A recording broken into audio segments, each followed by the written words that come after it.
Hey everyone, this is Jesse from DarkStormReviews.com and welcome to New Comic Book Day for March 12th, 2014. I just got back from the Silver Snail a little while ago. That's my local comic store. They're having a March break sale now too, actually. So I picked up a couple of other things I thought I'd show you before I get to the comics. This is the Freddy Krueger pop vinyl figure. A lot of people collect these. I never have before. This is the first time I've ever bought them. They're pretty cheap and 20% off. Why not, right? Freddy Krueger. Actually, let's open this up. Do a little bit of a unboxing thing here.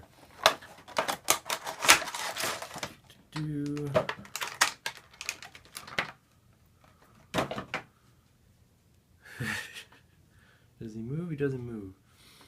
Well, that's okay. Isn't he the cutest little child murderer you've ever seen? Yes, he is. Bitch. My wife thinks it looks like a pizza face. I guess so. That's pretty neat here. Oh, maybe we can put him next to Cartman here. I looked to see if they had the Jason one, but I was told that had been sold, unfortunately. Maybe I'll pick it up in the future though when it becomes back in stock. I also picked up the Michael Myers pop vinyl figure. Open up him too, why not, right? I can see why a lot of people like to collect these. They're pretty cool looking, kind of cute, especially for serial murderers, and cheap too, right? They're all like $10, right? Oh, look at him here. If you haven't seen this Michael Myers one before.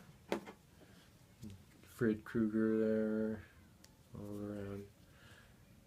They're not posable or nothing, but that's okay. They're pretty nice little display pieces. I think they can play with Cartman here.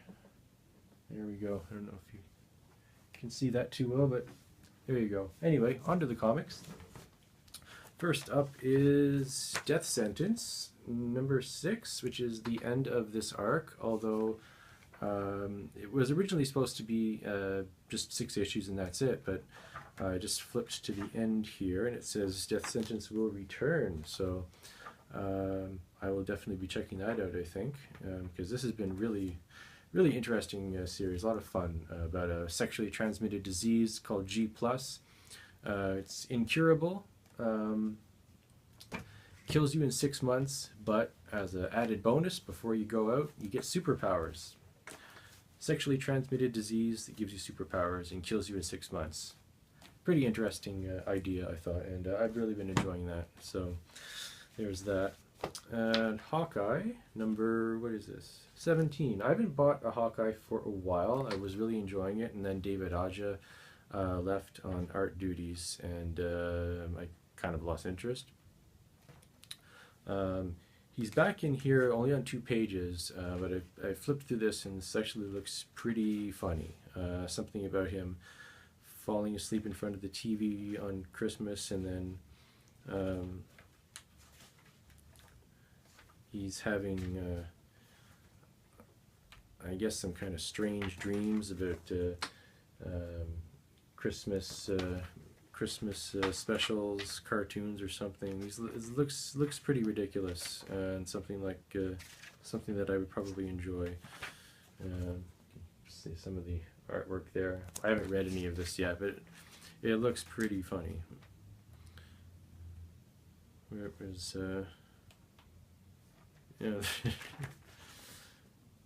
looks pretty silly. I think I'll enjoy it. Deadpool number 1 again. I don't really know what's going on here. Number 1, volume 4, number 25. Well, Marvel's doing a lot of these number 1 issues again, even though they're not really number 1s. This is Deadpool versus Shield Part 5, so it's kind of weird. I think tacos are number 1. Well, yeah, of course. Well, he likes chimichangas though. Okay. Anyway, this has Crossbones in it. Love Crossbones. But have you ever seen him fight in tighty whities? Well, now you can. So there you go. Bob Fingerman's Minimum Wage. I never read the original Minimum Wage back in the 90s, I guess. This is a very interesting book. It's autobiographical about creator's life in the 90s after getting married and then divorced at a very early age, and then dating again. Kind of hard to describe. It is pretty autobiographical, so I mean, so there's a bit of drama in there, but it's also pretty funny too. I would definitely recommend checking that out. It's something different. The Star Wars issue 6 from George Lucas's original draft script, which, if you don't know about this, is pretty different from what ended up being in the movie. Just for some quick examples here. This green dude there, who looks kind of like Swamp Thing and Martian Manhunter rolled together, that is actually Han Solo in this. And this older dude there who looks kind of like George Lucas, that's Luke Skywalker. So it's pretty different stuff. Oh yeah, and this is C-3PO, who looks like he's right out of Metropolis there. R2-D2 talks. It's pretty different. It's pretty interesting to see what could have been, and you can also see why Lucas made all the changes that he did. And Nosferatu Wars, this is brand new. I don't know how many... Oh, it's a one-shot, right. Written by Steve Niles with artwork by Menton3, who I really, really love. Love his artwork from, what was it, Monocyte and Memory Collectors. And he also is a musician. I have the soundtrack on CD for Monocyte, and as well as the vinyl, which is different. It's got different tracks and remixes on it. Really talented guy, Menton3. It's a little bit of a sample of his stuff here. Really cool, really dark stuff. Really nice. And also from Steve Niles again, number 1, Monster and Madman. This this has something to do about Frankenstein's monster meeting up with Jack the Ripper, which sounds kind of cheesy. It could be fun, but I was really drawn in by the artwork here. It's a really dark, atmospheric, sketchy kind of artwork, and the color palette too is really gives it an atmospheric feel. Very dark. Oh, that's cool.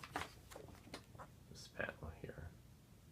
Really nice stuff. It's the kind of book that I would just buy for the artwork, you know, never mind the story. Although, the story could be pretty cool. Steve Niles is a good writer. Dead World Restoration. This is 4. Is this the last one? I don't remember how many this is supposed to be. Anyway, I collected the original Dead World back in the early 90s. I don't remember what year it started. It was all in black and white, very sketchy artwork by Vincent Locke. And the overall style of the artwork in this one, I forget his name. Sammy McConan.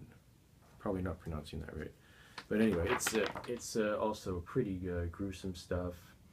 I really like the style of this book as well. And overall, this has been a pretty good. This has been this is a continuation. Dead World. I don't remember the name of the last miniseries. The Superior Spider-Man, number 29, Goblin Nation, part 3. Time is counting down. Clock is ticking for Spider-Ock. And counting down to, of course, this Amazing Spider-Man number 1 in April, where Peter Parker returns. I've loved Superior Spider-Man way more than I thought I would before it started, when I heard what it was going to be, and you know what I saw what happened at the end of Amazing Spider-Man 700. I thought Superior would just outright suck, but I've really been enjoying it a lot. And Goblin Nation is great too. It's really good stuff. Very surprising how much I liked it. And the last one we got here is Secret Avengers, also brand new #1. I bought this mostly because it's a #1, and I've liked some Secret Avengers arcs in the past, although I haven't read very many. I read a little bit back in during, what was that arc? Fear Itself, the Fear Itself event. I read some of those, and I read some from last year. It's not a series I've followed very closely or much at all, but I do like the art by Mark Walsh in this, which is what really prompted me to end up getting this. Oh, and MODOK's in it. Gotta like MODOK, right? And yeah, let's just, if you're not familiar with Mark Walsh's style, it's a couple more pages there, you know. Pretty appealing style, I like it.